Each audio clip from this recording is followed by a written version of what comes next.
क्या मम्मा, क्यों रो रहे हो? दोनों हाथ में प्लास्टर है, खाना कैसे बनाऊं? कोई बात नहीं मम्मा, मैं बना देती हूँ। पक्का? माँ हमेशा घर के कामों में बिजी रहती हैं। एक बार उनकी तबीयत खराब हो जाए तो क्या हम बच्चे माँ की मदद नहीं कर सकते क्या? ये देखो मैं कितनी छोटी सी बच्ची हूँ, सिर्फ 1 ईयर की, और आटा गूंद लिया।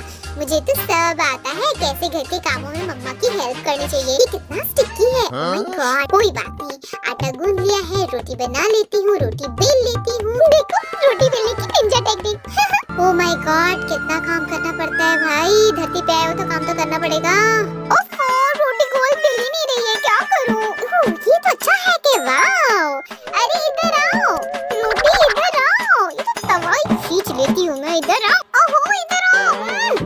चिमटे से रोटी को पकड़ती हूँ, ये रहा रोटी और ये रहा चिमटा। देखो कितनी फूली फूली और थोड़ी सी जली हुई रोटियां हैं। कोई बात नहीं, मम्मा खाना तैयार है। वाओ, थैंक यू बेटा। बट आपके हाथों में तो प्लास्टर था ना, ये क्या बच्चे से धोखा?